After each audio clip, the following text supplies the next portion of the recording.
Bom dia a todos e todas. Nos termos do precedente regimental, número 43/2007, dou por aberta a audiência pública da Comissão Permanente de Assuntos Urbanos com o tema Mobilidade Urbana no contexto do Plano Diretor. Quero passar a palavra agora ao senhor José Valente, que está aqui representando o setorial nacional, estadual de mobilidade e logística do Partido dos Trabalhadores e das Trabalhadoras. Bom dia a todas e a todos, a vereadora Tainá de Paula, demais componentes aqui da mesa, tanto presencial quanto virtual. Eu, embora esteja aqui representando o setorial nacional do PT, mas também faço parte da divisão de transporte e logística do Clube de Engenharia. Participo também ativamente, junto com o Licínio, no Fórum de Mobilidade Urbana da região metropolitana do Rio de Janeiro. E eu queria trazer alguma contribuição que a gente anda discutindo. Esqueci de falar. E também coordeno, junto com o Rômulo Rico, o Núcleo de Estudo de Políticas Públicas da Fundação Perseu Abramo, do PT, de mobilidade e logística. E hoje, inclusive, nós vamos apresentar as nossas propostas no Clube de Engenharia às 18h30, estão todos e todas convidadas para esse evento que acontecerá no Clube de Engenharia às 18h30 hoje, em que nós apresentaremos as propostas do PT tanto para o candidato ao governo do Estado, Freixo, quanto para o candidato ao Senado, André Siciliano.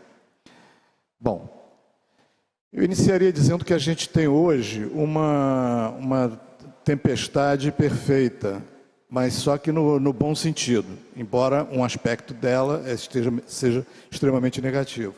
Nós tivemos uma pandemia que obrigou, durante 2 anos, as soluções de distanciamento social, que criaram uma nova realidade no que diz respeito ao deslocamento das pessoas, né?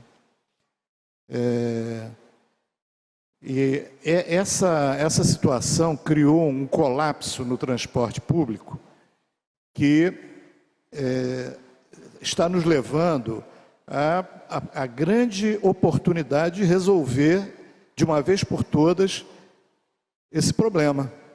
Porque o que a gente tem feito é apenas minimizar alguns aspectos do problema, e hoje eu entendo que a gente tem a possibilidade de resolver de uma maneira mais definitiva, né?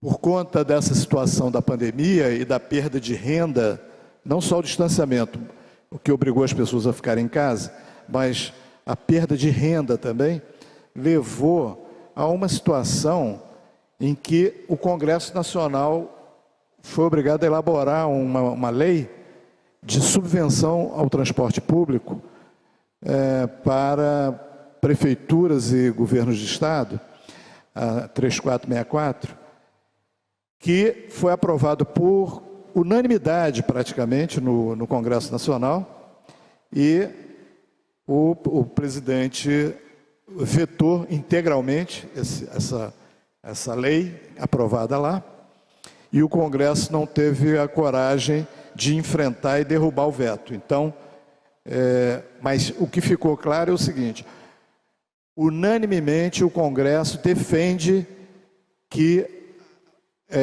o transporte público seja considerado de fato um direito social, como está na Constituição, e que possa usufruir de recursos, inclusive federais. Bom, e o que essa lei dizia?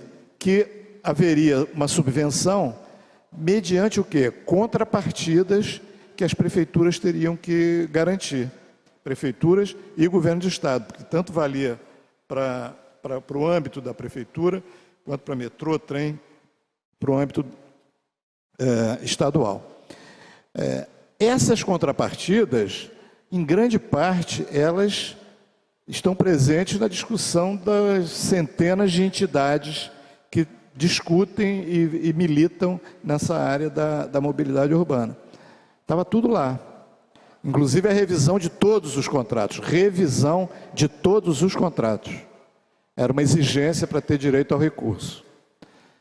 Bom, então, esse é um fato que eu gostaria de destacar, porque ele é importante para a gente poder pensar nos outros fatos que estão acontecendo agora e que forma tal tempestade positiva. Haverá eleições este ano no Brasil. Eleições para presidente, governo, Senado, deputados federais, deputados estaduais. Muito bem. Este, então, é um momento extremamente propício para se buscar fazer as propostas de mudanças que são necessárias para garantir um direito social, que não é só o direito à mobilidade. Esse é um direito que a gente vive falando, etc. Mas tem um direito acima desse, que é o direito à cidade, né?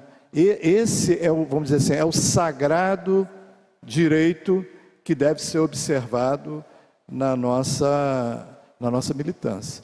As pessoas têm o direito de usufruir dos bens de toda a natureza, de todas as possibilidades da cidade em que vivem. Então, a questão do direito à cidade, ela deve ser o grande elemento norteador, no meu modo de ver, no entendimento dos fóruns dos quais eu faço parte, no encaminhamento de propostas, tanto para governo de Estado, para Senado, quanto para as campanhas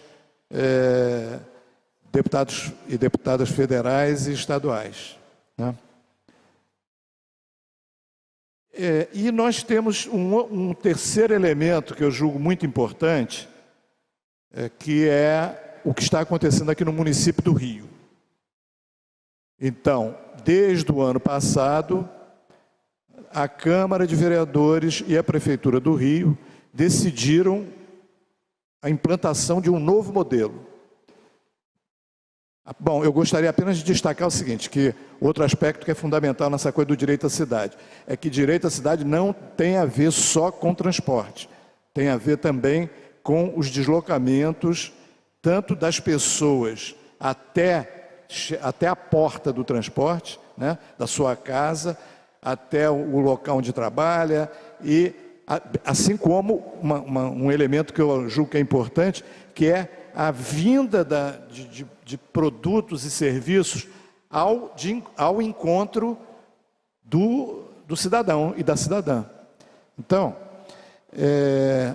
dito isso, eu retomo o seguinte: está em andamento uma experiência que a gente tem que olhar com muito carinho e muita atenção, que é a experiência que a Prefeitura do Rio, junto com a Câmara, estão implantando aqui no município, né?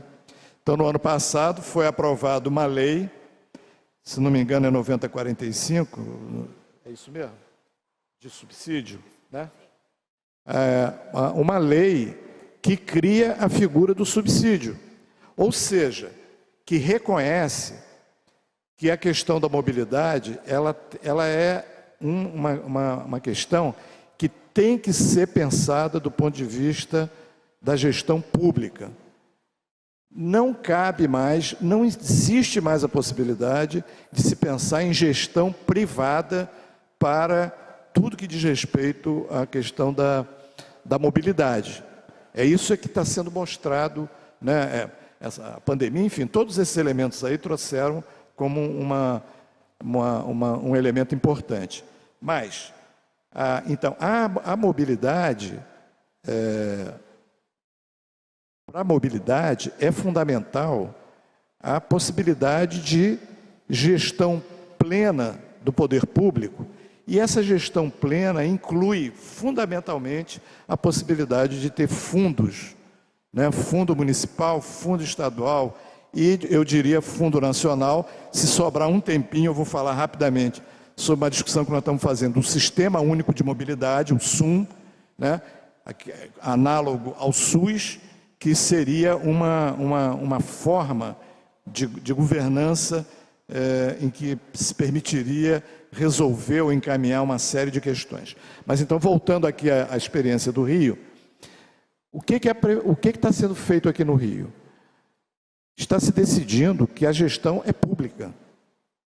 Não será mais feita pelos concessionários de serviço público. Será feito pelo poder público.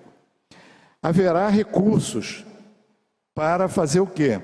Para garantir que esta gestão, que vai dizer assim, agora eu quero uma linha aqui, quero outra linha acolá, quero tantos ônibus aqui, quero tal horário coberto, etc. Que isso possa ser pago por esse fundo, que é o tal do subsídio, né? Essa possibilidade, ela exige algo que a prefeitura está fazendo e que, no meu modo de ver, ficou consagrado no processo de mediação que foi encerrado ontem, onde estava o Ministério Público, o Judiciário, a Prefeitura e a Rio Ônibus, em que, por exemplo, a bilhetagem digital ela tem que ser autônoma, ela tem que estar na mão do gestor público. Consequentemente, ela não pode estar na mão do operador. Isso é um elemento assim crucial desse modelo, né? E junto com isso, dois outros elementos que são fundamentais, que o fornecimento de veículos e de garagem, né, inclusive como uma forma de subsídio, que não é o subsídio direto direto no bolso do operador, né, é um subsídio para o sistema, e a operação sendo licitada à parte, né, onde os operadores vão ter que atingir níveis de qualidade, padrões de qualidade, que são inexistentes até hoje, mas que vão passar a existir. E esses padrões que vão definir como é que os operadores vão receber, porque os padrões terão que ser atendidos, se não for atendido tem penalidade, e tem padrão, e tem possibilidade de premiação quando alguns indicadores ficarem acima do que estava previsto inicialmente. De tal maneira que a remuneração vai ser feita por quilômetro, né, utilizado, por quilômetro rodado, mais os prêmios e menos as penalidades. Isso é a proposta que está em andamento, né, nas licitações que estão sendo propostas pela Prefeitura. Eu imagino que todos estão acompanhando isso, está tudo no site da SMTR, né? Na semana que vem, por exemplo, na terça-feira, haverá a licitação da bilhetagem digital. E vai ser um passo importantíssimo e fundamental para esse novo modelo. Bom, então essa experiência que está sendo feita aqui no Rio, ela tem que ser feita também, no nosso modo de ver, no Estado. Porque o que vai acontecer? A bilhetagem digital vai estar na mão do município do Rio, mas a bilhetagem do intermunicipal, enfim, do que está na mão do Estado, não vai estar na mão do Estado, vai estar na mão ainda dos operadores. Então, esse é um elemento também fundamental, que todo mundo precisa ser alertado. Então, eu, por exemplo, estou propondo que o futuro governo do Estado, se o atual não quiser fazer isso, acho que não vai querer, mas o futuro governo do Estado, ele faça um copiar e colar do que está sendo feito no município. Ou seja, o Estado passa a assumir a gestão da mobilidade. E sempre lembrando que a mobilidade tem uma parte que é veículos se deslocando e tem outra parte que é pessoas se deslocando pelas calçadas, pelas ruas, nos morros, não é isso? Então, essa questão do Estado assumir a gestão, ela passa a ser fundamental.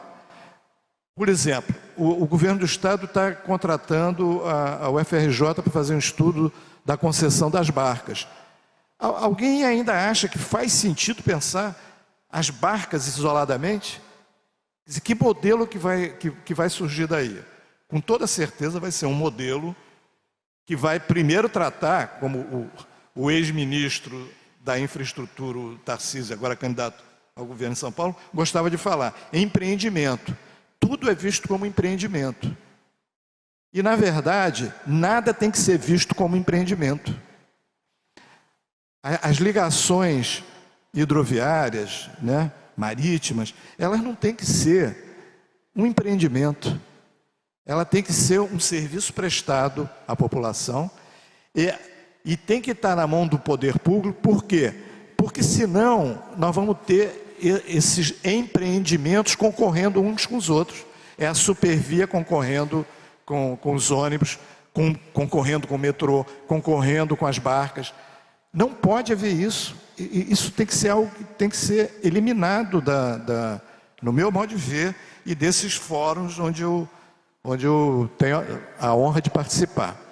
Então, essa questão da gestão pública, primeiro, de pensar a mobilidade não só como transporte, mas como o direito, um elemento fundamental do direito à cidade, é algo que eu acho que tem que estar completamente contemplado em qualquer preocupação de plano diretor que se venha a fazer, seja do município, seja do estado, da região metropolitana e coisa do gênero. E eu gostaria só de concluir, então, dizendo que existem várias entidades, eu vou citar uma, o IDEC, está conduzindo uma discussão junto com um monte de outras entidades, para a formulação do SUM, Sistema Único de Mobilidade. A concepção que a gente está trabalhando lá, ela aponta para nós termos a estruturação da mobilidade no mesmo jeito análogo, é claro que tem algumas diferenças, mas uma macro analogia com o SUS, né? Que tenha que ser universal, né? Portanto, vai apontar para a gratuidade, né? Como é o SUS, né? Universal e todos os outros elementos que são fundamentais para que se consolide a mobilidade como um direito social que não só é um direito importante por si só, mas que também ela contribui decisivamente para os demais direitos, como saúde, educação, lazer, né? Todos os outros que estão, cultura. Então, eu traria esses elementos como para um pano de fundo para essa discussão. Eu agradeço o convite e desejo um bom trabalho aqui para todos nós. Muito obrigado. Obrigada demais pela fala, José. Tenho certeza que você será uma das personagens importantíssimas para a reconstrução do debate do transporte público urbano do Brasil. Bom, primeiro, algo que eu não falei na minha intervenção, estou me colocando à disposição para mergulhar mais de cabeça nesse processo de elaboração do plano diretor aqui, né? Eu acho que essas entidades, principalmente que estão no entorno, afiliadas ao Fórum de Mobilidade Urbana do Estado do Rio, né, da região metropolitana do Rio, podem dar uma contribuição bastante significativa, relevante para esse debate. Então, basicamente é isso. A gente coloca à disposição e aguardo os próximos momentos. Muito obrigado.